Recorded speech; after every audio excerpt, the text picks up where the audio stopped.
Silence. The world trembles under the weight of smoke and sirens. Tehran burns in the distance. Tel Aviv lies in darkness. The sky above the Middle East glows red, not from the setting sun, but from fire. 1,000 years of faith, fear, and fury have finally collided. Wind howling. As missiles cut across the night, a lone voice on a broken radio whispers, "We never wanted this." But the truth was never in our hands. And just like that, the story of how everything began begins again. Fade to silence. Decades earlier, long before the world saw these ruins, Iran and Israel were not enemies. They were allies, bound by secrecy, oil, and survival. In the 1950s, the Shah of Iran, Mohammad Reza Pahlavi, dreamed of modernizing his empire. And Israel, a young nation struggling to survive, found a partner in that dream. Together they shared intelligence, built trade routes, and whispered against the same Arab powers who wanted them gone. But power is a fragile illusion, and every illusion needs an ending. Wind blowing over deserts. In 1979, Tehran changed forever. Crowds filled the streets chanting the name of Ayatollah Khomeini, the man who promised purity, independence, and divine justice. The Shah fled, the revolution triumphed, and in one breath, Iran transformed from an ally of the West to the heartbeat of defiance. Chanting grows louder. Death to America, death to Israel. Israel watched in disbelief. The friend it once trusted had become the voice calling for its destruction. This was not just politics, no bro, it was prophecy. Khomeini declared Israel, the little Satan, America, the great one. And in that moment, the seeds of eternal hostility were sown. Thunder rumbles. But beneath the headlines and hatred, both nations knew something else. They needed each other more than they'd ever admit. In secret, during the Iran-Iraq War, Israel supplied weapons to Tehran. Enemies in public, partners in the shadows. Because in the Middle East, morality always bows to strategy. Yet as the 1980s turned to the 1990s, a new player emerged: nuclear ambition. Iran began enriching uranium. Israel swore it would never allow an Islamic bomb to exist. And thus began a Cold War of assassinations, cyberattacks, and invisible lines drawn in the sand. Low static hum. The world forgot how it started, but those who lived through it never did. And as night fell once again over Jerusalem, a question echoed quietly in the corridors of power. How long can hatred stay silent before it explodes? Heartbeat sounds.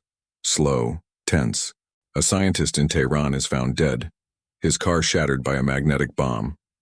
A drone disappears near the Golan Heights, and an Israeli intelligence officer whispers, "They're getting close." Static crackles. Then, darkness.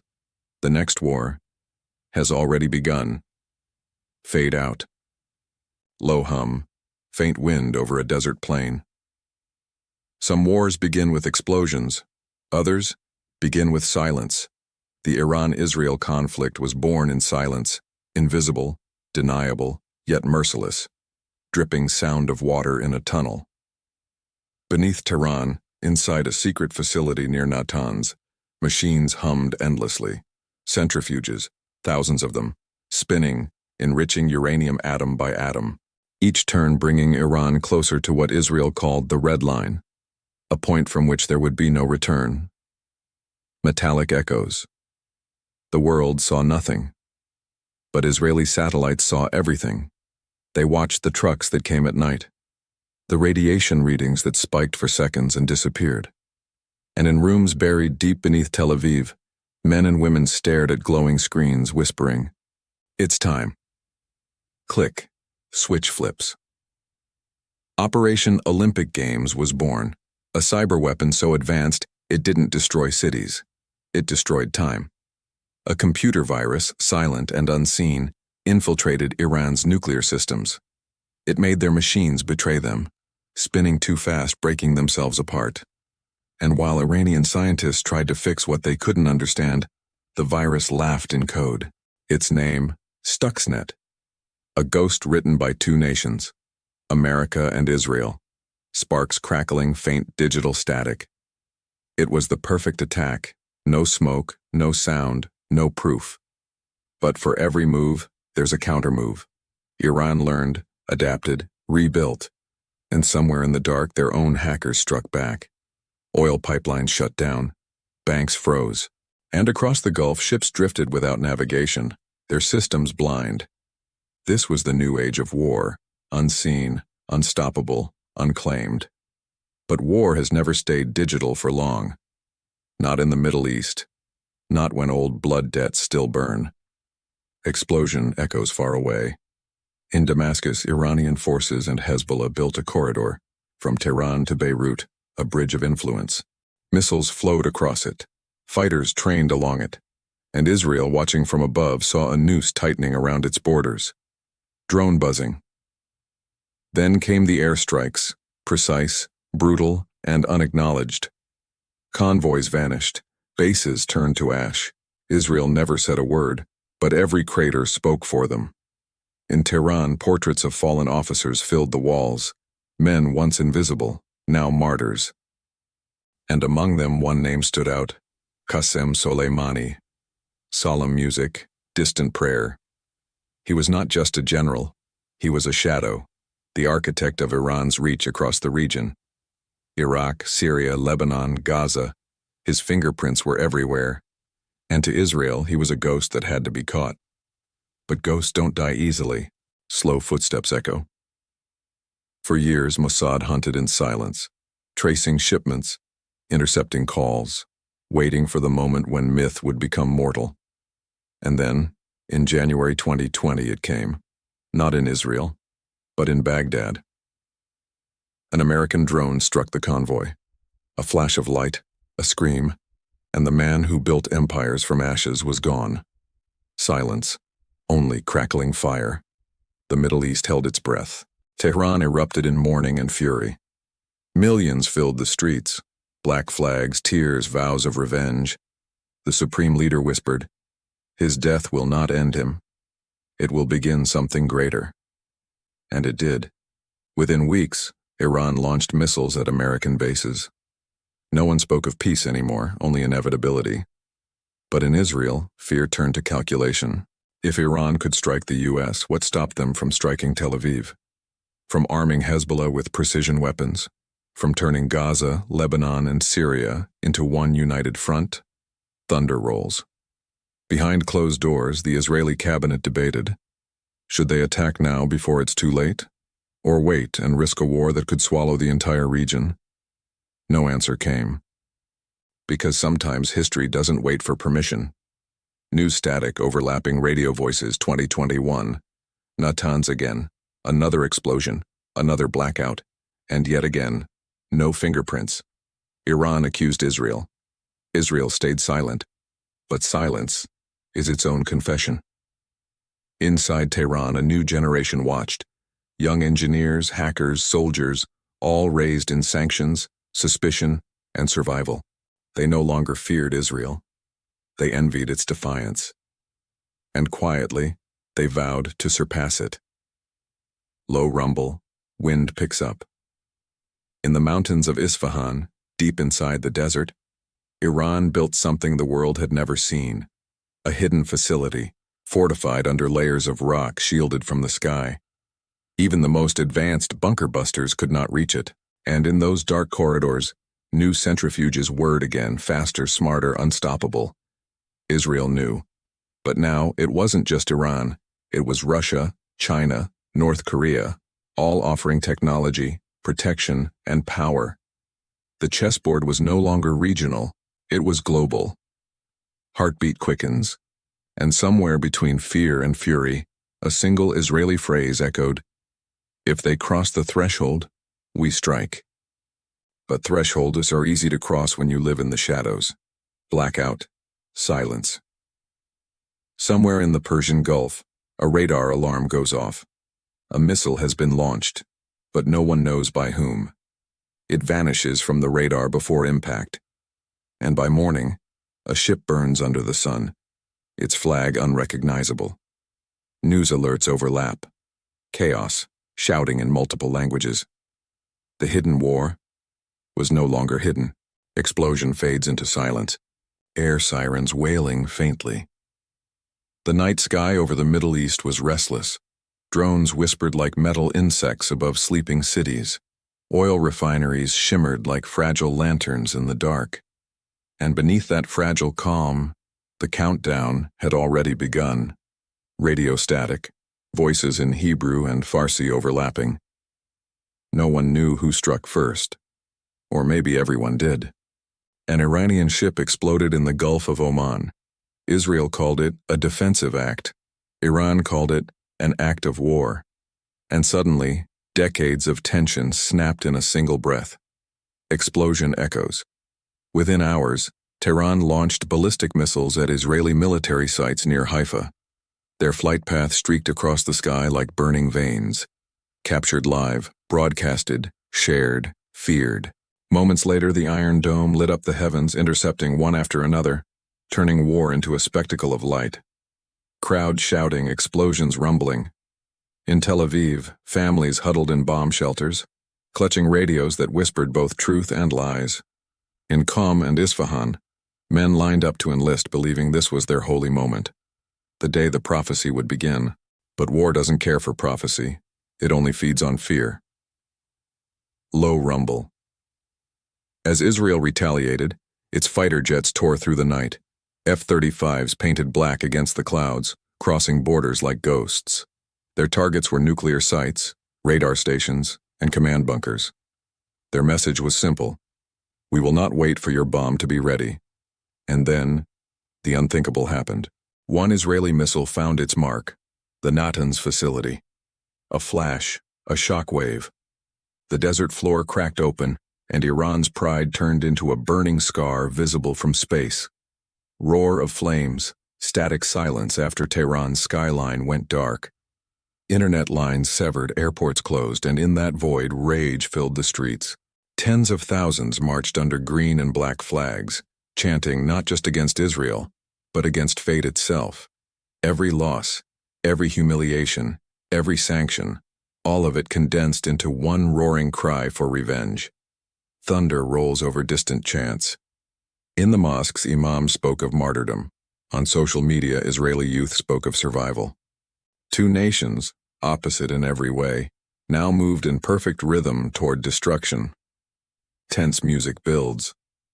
The United States and Russia tried to intervene, each for their own reasons. Washington called for restraint. Moscow armed for opportunity. But restraint dies first in every war, and opportunity never sleeps. Iran's Revolutionary Guards activated Hezbollah in Lebanon, Hamas in Gaza, and militias in Iraq and Syria. From four directions, rockets rained down on Israel like a steel storm. The Iron Dome fought valiantly, but even machines have limits. Constant barrage, explosions, screaming sirens. For the first time in decades, Tel Aviv itself was hit. A missile struck a residential tower. Children cried in basements as dust filled their lungs. The smell of burnt metal and fear lingered through the air. Heartbeats fade into silence. Israel responded with fury. The next morning, waves of jets flew eastward, not to strike outposts, but to cripple Iran itself. Refineries, command centers, bridges, the arteries of a nation, one by one, severed.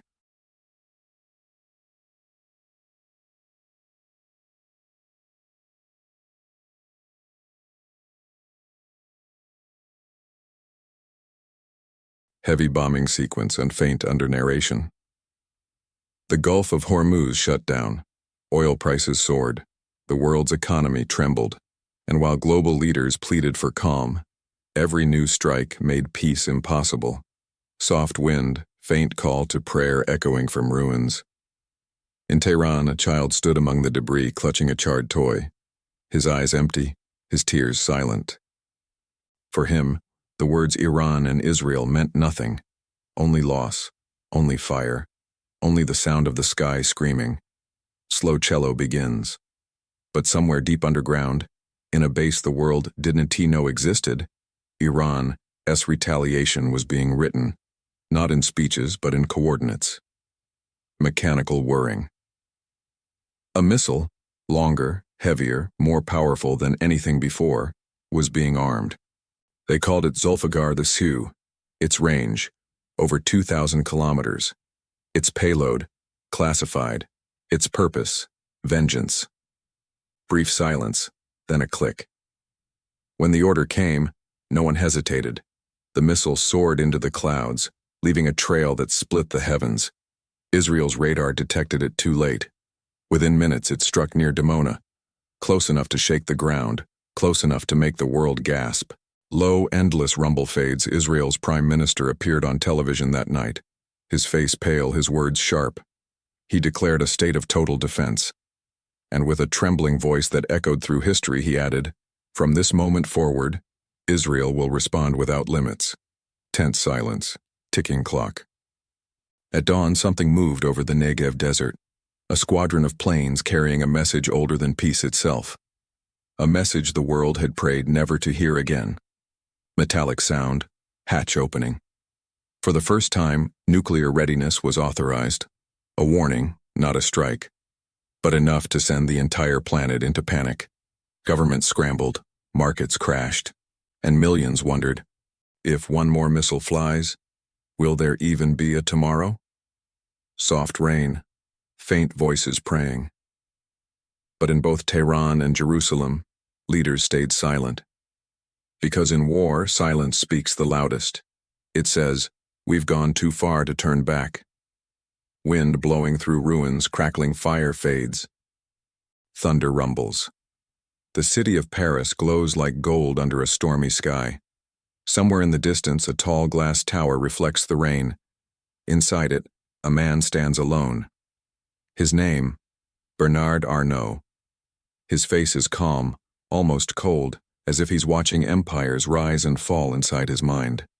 Below, the world moves, unaware that history is about to shift forever.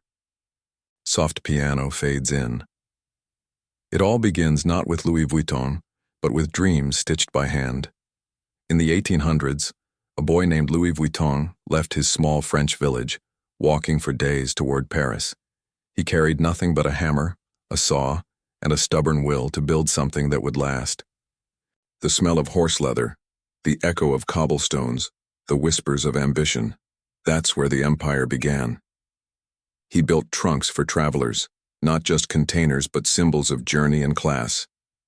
The trunks were perfection, corners aligned like poetry, locks designed with precision no thief could outsmart. Soon the name Louis Vuitton became more than a label. It became a promise. A mark of power. Wind blowing. But time does what it always does. It corrupts beauty. By the 1970s, the name that once symbolized prestige had become a business drowning in comfort. The Vuitton family was rich, but blind. Their empire was elegant, but fragile. And somewhere in the chaos of global fashion, a shark smelled blood. Bernard Arnault was no ordinary man. He was not born into glamour. He built it. A boy from Roubaix, raised by a modest industrialist father. While others dreamed of art, he dreamed of control. When he spoke, his words were measured. When he moved, his silence spoke louder than applause. Heartbeat fades in. The 1980s were a war zone for the French luxury industry. Old houses fell like dying monarchs. Dior, Givenchy, Céline, once gods, now ghosts. The government wanted to save them. Arnault wanted to own them. It began with a single phone call. A struggling company called Boussac, which owned Christian Dior, was dying. Most saw a sinking ship. Arnault saw a kingdom without a king. He convinced the French government to let him take over, promising to save jobs, preserve heritage. But behind the promise was something else, a vision of empire. He took Dior, stripped it to its bones, rebuilt it with steel and elegance. Thousands lost their jobs. Critics called him ruthless. Investors called him a genius. And Bernard? He called it destiny. Soft orchestral rise. Then came the whisper that would change everything. Louis Vuitton is vulnerable. At that time, Louis Vuitton had merged with Moet Hennessy, forming LVMH, a luxury conglomerate of fashion, champagne, and power. But its leaders were divided, trapped in corporate politics and family pride. Arnault saw weakness. And he struck. He began quietly buying shares, moving like a shadow. While others played polite, Arnault played predator. Every percentage he owned brought him closer to control. Every meeting was a chess match. And while the Vuitton family slept on silk pillows, Arnault sharpened his knives made of gold. Crowd murmurs, cameras flash. By the late 1980s, the boardroom of LVMH was a battlefield. Suits turned into soldiers, smiles into weapons. Arnault's enemies underestimated him, until one morning the headline screamed, "Bernard Arnault takes control of LVMH." It wasn't just a takeover, and it was a revolution. The quiet industrialist had become the emperor of luxury. The Vuitton family, once the royalty of fashion, were now guests in their own palace. Long silence. And as he sat in his office, Paris glittering beyond the glass, Arnault whispered to himself, not words of victory but of warning. Power doesn't last. It must be maintained, or it destroys you. The game had only begun. Low orchestral hum fades. But behind those walls, enemies were already plotting his fall. The families he'd dethroned, the partners he'd betrayed, the designers he'd dismissed, all waiting for the moment the emperor would stumble. Wind howls. Because in fashion, beauty fades, but revenge never goes out of style. To be continued. Rain tapping on glass, Paris, 1989. The city wakes beneath a gray sky, cold, beautiful, ruthless. Inside LVMH's towering headquarters, Bernard Arnault's reflection stares back at him from the window. He has won, but victory in business is not peace. It is occupation. Clock ticking slowly. Across the table sit men who smile with polished teeth but carry daggers behind their backs. Old families, old money, guardians of a world built on legacy and linen. To them, Arnault is not a savior. He's an intruder. A man who doesn't understand heritage, only hostile takeovers. They whisper his name in disgust. Le prédateur. The predator. But Bernard listens, and never forgets. He knows that power is not in the boardroom, it's in perception.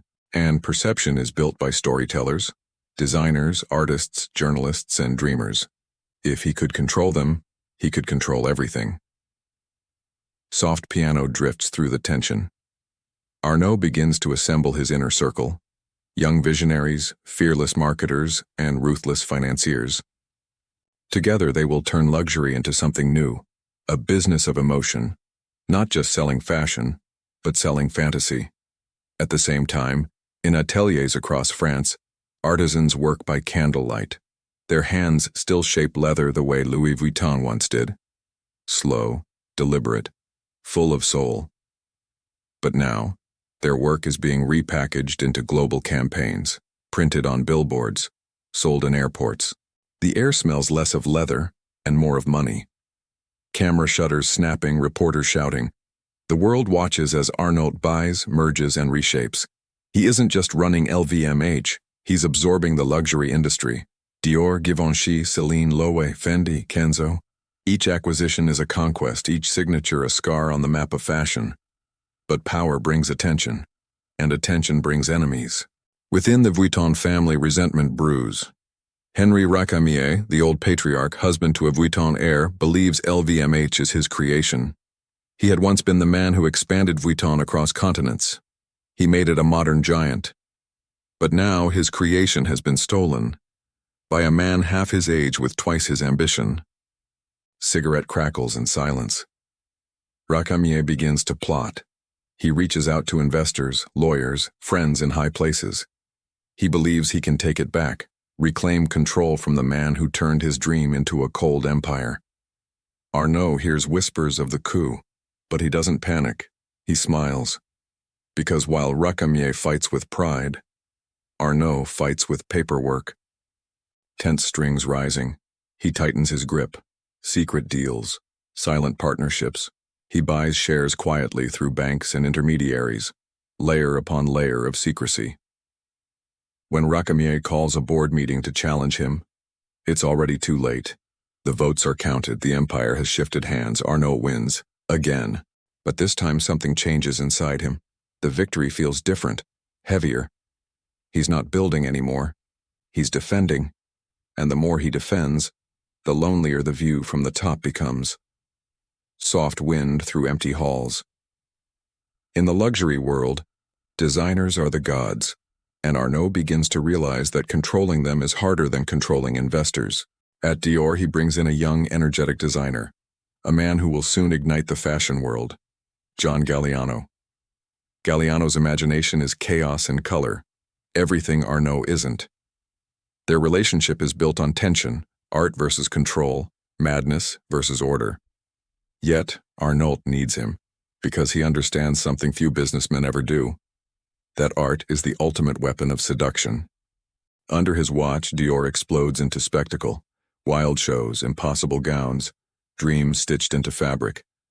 And while the world stares at the runway, Arnaud is moving quietly behind the curtain, buying controlling stakes in more brands, more magazines, more voices. Flashbulbs, audience applause. Fashion becomes theater, LVMH becomes the stage, and Bernard Arnault becomes the unseen director, the man behind every curtain, the signature behind every illusion. But not everyone applauds. Critics call him a monopolist, an empire builder strangling creativity. Old designers accuse him of turning fashion into finance. Even within his circle, loyalty starts to fracture. Some whisper that he's losing touch with beauty, that the empire is growing too big, too mechanical. Low rumble, distant thunder. Then, in 1999, a new war begins. Across the ocean, another giant rises, François Pinault, the founder of Kering, then called PPR. He begins acquiring luxury brands too. Gucci, Saint Laurent, Bottega Veneta. The industry braces for the greatest rivalry fashion has ever seen. Arnaud sees him not as a competitor, but as a threat to his throne. What follows is a decade-long chess game. Offers, lawsuits, betrayals, and billions at stake. Two men, two empires, fighting not just for profit but for legacy. And as the century turns, Bernard begins to wonder, in his obsession to own beauty, has he forgotten to see it? He walks alone through the Louis Vuitton atelier one night, the same one where artisans once worked in silence. The machines hum softly, the smell of leather still lingers. He touches a half-finished bag. For a second he remembers the boy Louis Vuitton himself, walking toward Paris with nothing but a dream. Soft piano returns. But the memory fades, because dreams are fragile, and in Arnaud's world, fragility is a weakness. He straightens his tie, looks out the window and whispers to himself, luxury is not about art, it's about control. Dark silence. But fate has its own rules, and soon the empire he built so carefully will be tested by something money cannot buy, human emotion. Wind intensifies, music swells. Because when you own everything, the only thing left to lose is yourself. Low drums rumbling under a gray dawn. The world had changed.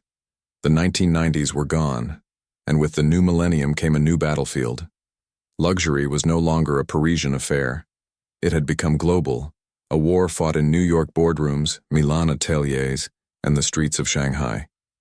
At the heart of it all stood Bernard Arnault, the emperor of elegance, the man who turned heritage into profit. He owned Dior, Louis Vuitton, Fendi, Givenchy, and more. His empire sparkled. His name commanded silence when spoken in boardrooms. But behind the gold, shadows grew, paper rustles, news anchors echoing in the distance. A rumor began to circulate through the fashion world. Arnault wanted Gucci. Gucci, the Italian powerhouse reborn from ashes, revived by a daring designer named Tom Ford and a bold CEO, Domenico De Sole. Their work had resurrected a dying brand into a modern phenomenon, sexy, dangerous, irresistible. Arnault saw more than style. He saw power. If he could own Gucci, he would control nearly half of the world's luxury fashion industry. No man had ever done it before. No one had ever dared. Heartbeat begins softly. In early 1999, LVMH began quietly buying Gucci shares. At first, nobody noticed. 5%, 10%, 20%. Then one morning, the news broke. LVMH owns 34% of Gucci Group. Panic rippled through Milan. Gucci's boardroom turned into chaos. Tom Ford's pen trembled over sketches. Desolle's voice, usually calm, was sharp as steel. They knew what was coming. The predator had arrived. Arnault claimed it was a friendly investment, but everyone knew the truth. He was hunting. Camera shutters, financial reporters shouting. Behind the scenes, the Italian government got involved. Lawyers prepared defenses. Meetings stretched past midnight. Gucci's leadership reached out to the only man capable of saving them, François Pinault, the French billionaire whose company, PPR, was expanding into luxury. Pinault saw opportunity and blood. He agreed to help, buying a stake in Gucci to block Arnault's control. A silent alliance was born, and just like that, the Gucci war began. Violins tremble. It was no longer about money. It was pride versus pride, empire versus empire. Arnault filed lawsuits in European courts. He claimed Gucci's sale to PPR was illegal. Pinault countered, painting Arnault as a corporate bully. For months, the world watched as these two titans fought. Their weapons were not guns, but lawyers, bankers, and the media. The luxury world turned into a theater of war, and Gucci became the stage. Meanwhile, Tom Ford stood trapped between art and empire. He loved creation. But now every design, every runway show, every piece of silk was being dragged into a legal storm. The beauty of fashion was being replaced by the ugliness of greed, slow echoing piano. In private, Arnault refused to yield. He believed Gucci was his by right. "I made luxury modern," he once told a close ally. "Now, I will define it." But Pinault was cunning. While Arnault attacked from the front, Pinault struck from the shadows. He used patience as a weapon, charm as a shield. He knew Arnault's greatest weakness, his need for control. And so one morning the final blow arrived. Gucci announced it had issued new shares. All of them sold to Pinault's company. Arnault's ownership dropped instantly from 34% to 20%, then to 15%. His empire's grasp on Gucci vanished overnight. Thunder cracks. It was a humiliation. For the first time in his career, Bernard Arnault lost. The newspapers called it the Battle of Luxury Kings. But to Arnault, it was personal. He had been outplayed by a man who understood that sometimes power is not taken, it's denied. Long silence. That night, Arnault returned to his Paris office. No reporters, no applause. Just silence and the faint hum of the city below. He looked out the window at the Eiffel Tower, its lights flickering against the fog. Failure had a taste, metallic, sharp, unforgettable. But even in defeat, his mind was already working. Because men like Arnault don't give up. They adapt, they rebuild, they wait. Soft ticking of a clock. He turned his focus inward, strengthening LVMH from the inside. He doubled down on Louis Vuitton, transforming it from a luggage maker into a cultural force. He brought in new visionaries, Marc Jacobs at Vuitton, Galliano at Dior, Phoebe Philo at Celine. He gave them freedom, under surveillance. Under his leadership, the LVMH aesthetic evolved. Less heritage, more spectacle. Runways became cinematic experiences. Campaigns became emotional manipulation. Luxury was no longer about who could afford it, but who desired it. Soft applause fades under orchestral hum. Within a decade, LVMH rose higher than ever. Gucci thrived under Pinault. But Arnault's empire grew broader, deeper, more ruthless. He diversified into perfumes, watches, jewelry, and art. He didn't win Gucci, but he won the world. Still, in his rare moments of solitude, and that loss lingered. The man who conquered everything could not forget the one that got away.